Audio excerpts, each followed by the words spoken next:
చూసే ప్రతి ఒక్కరికి నా వందనాలు సార్. మాది టెక్కలి మండలం జక్కరపేట గ్రామం నాగవరం పంచాయతీ సార్. గత కొన్ని సంవత్సరాల నుండి నాకు తెలిసి ఊహ తెలిసినప్పటి నుంచి మా ఊరు రోడ్డు చాలా భయంకరంగా ఉంది. అప్పటి నుంచి ఇప్పటివరకు ఏమాత్రం మారలేదు సార్. ఎన్నో ప్రభుత్వాలు వస్తున్నాయి, అలా వస్తూ పోతూనే ఉన్నాయి, కానీ మా ఊరు రోడ్డు మాత్రం ఏం మారలేదు. ఎవ్వడూ చేయకపోతే ఈరోజు ఒకసారి బ్రదర్ కొంచెం ముందుకు రావా. బండి వస్తుంది.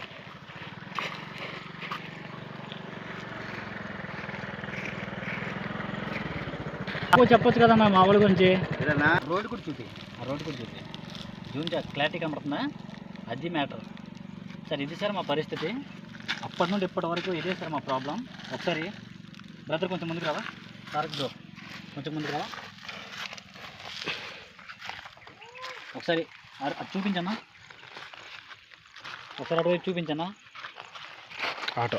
ఇప్పుడు మా వాడు చూపిస్తున్నాడు కదా బ్రో. ఇప్పుడు అదంతా ఇటువంటి చూడండి, ఇది ఆటో వెళ్ళే ప్లేస్ అనమాట. ఒకసారి ఇక్కడ దగ్గరికి రాన్న. ఇది ఆటో వెళ్ళే ప్లేసు. ఎంత భయంకరంగా ఉందో ఒకసారి మీరే చూడండి. రోడ్డు చూపి ఎంత భయంకరంగా ఉందో ఒకసారి మీరే చూడండి. అక్కడ వరకు అలాగే వెళ్ళి అలా రౌండ్ వేసుకుంటాం. మేకల మీద వెళ్ళిపోయి అన్న, ఇప్పుడే చేస్తాం మళ్ళీ పాటలు.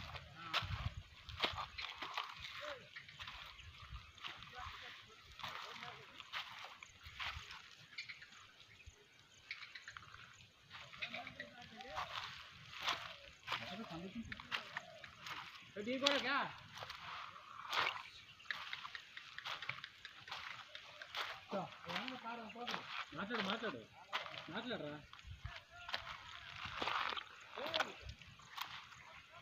ఇదండి ఇలాగా రోడ్డు ఉంది. దీనివల్ల స్కూల్ పిల్లలు కూడా వెళ్ళిపోతున్నారు ఈ రూట్ వల్ల.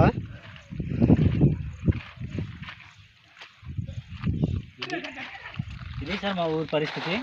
చూసారు కదా, ఎప్పుడే మీరు క్లారిటీగా చూపించాడు మా వాడు. మా ఊరు రోడ్డు ఎట్టా ఉందన్నది. ఎంత దారుణం ఉందంటే ముందు చూస్తే ఇంకా మరీ దారుణంగా ఉంటుంది. అది ఇలాంటి ప్లేస్లో ఆటోలు వెళ్ళినా బైకులు వెళ్ళినా ఏమవుతుంది చెప్పండి. పొద్దున్న మేము అక్కడ పడిపోయామండి, పొద్దున్న అక్కడ మేము పడిపోయాం.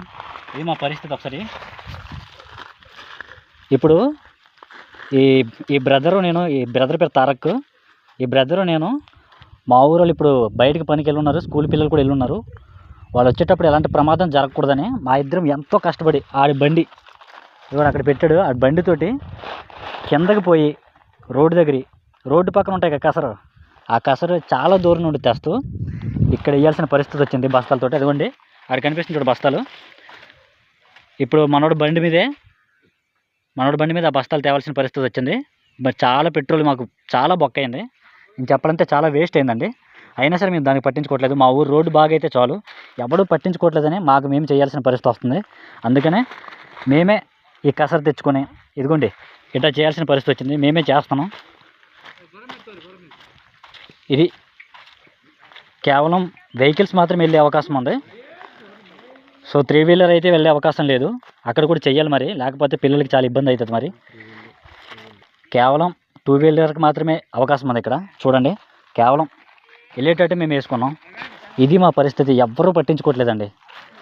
కనీసం చూసే మీరైనా మాకు ఎంకరేజ్ చేస్తూ మా ఊరి పరిస్థితి గురించి మీరు విలేకరులకు తెలియజేసి, విలేకరులు కూడా వస్తున్నారు, చూస్తున్నారు, పోతున్నారు తప్ప ఎవ్వడేం చేయట్లేదు. కేవలం వాళ్ళు టీఆర్పీ కోసం ఏదో చేస్తున్నారు తప్ప మా ఊరి పరిస్థితిని చూసి పట్టించుకోకుండా రాసుకుంటూ ఆ పక్కనకి వెళ్ళి పక్క ఊరిలో ఒకడు ఉన్నారులే, వాడి దగ్గరికి వెళ్ళి డబ్బులు తీసుకొని పోయే వాళ్ళకి కనిపిస్తున్నారు. ఇప్పటిదాకా సరైన వాళ్ళు ఎవరు వచ్చి రావట్లా. దయచేసి సరైన విలేకరు ఒకడు వచ్చి దయచేసి మా గురించి, మా సమస్యల గురించి పట్టించుకొని మా ఊరు రోడ్డు బాగైతే అంతే చాలండి. చూడండి ఇంత దారుణంగా ఉంది. బైకులు కూడా వెళ్ళలేని పరిస్థితి.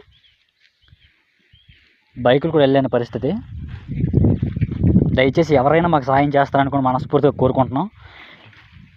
చూసారా, ఇది కిందకి వెళ్ళి ఆ బస్తాల్లో చిప్స్ తెచ్చుకొని రోడ్ల మీద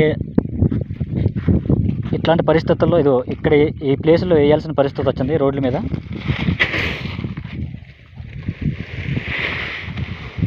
ఇలా చేసుకుంటున్నాం ఇద్దరమే, కేవలం ఇద్దరు మాత్రమే చేస్తున్నాం.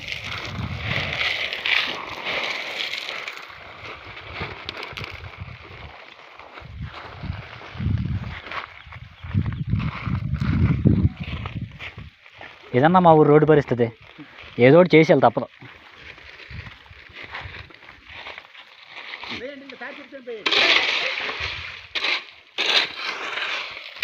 ఇదండి మా ఊరు పరిస్థితి. దయచేసి ఈ లెంత్ కొంచెం ఎక్కువ ఉందనుకోండి, మీరు చూడటం మానేయకండి. ఇది చూసిన తర్వాత మీకు మా ఊరి మీద ఒక మనిషిగా మా మీద జాలుంటే దయచేసి మీరు విలేకరులకు తెలియజేస్తారని, రాజకీయ నాయకులకు తెలియజేస్తారని, ఒక అధికారికి తెలియజేస్తారని, ఒక మంచి నాయకుడికి తెలియజేసి మా యొక్క సమస్యలు మీరు కూడా పాలువారి మాకు సహాయం చేస్తారని మనస్ఫూర్తిగా కోరుకుంటున్నాను. బ్రదర్స్, దయచేసి మాకు సహాయం చేయండి, దయచేసి మాకు సహాయం చేయండి. ఎంత దారుణమైన పరిస్థితులు ఉన్నామంటే అప్పటికి ఎప్పటికీ మారట్లేదు. నాకు ఊహ తెలిసినప్పటి నుంచి, నా ఏజ్ ఇప్పుడు 23లో ఉందండి. నాకు ఊహ తెలిసినప్పటి నుంచి మా ఊరు రోడ్డు పరిస్థితి అయితే ఎప్పటికీ ఏం మారట్లే. ఇదే దారుణమైన పరిస్థితి ఉంది. దయచేసి మీరు మాకు సహాయం చేస్తారని కోరుకుంటున్నాను. ఇది మా పరిస్థితి. మా వాడు చాలా కష్టపడిపోతున్నాడు.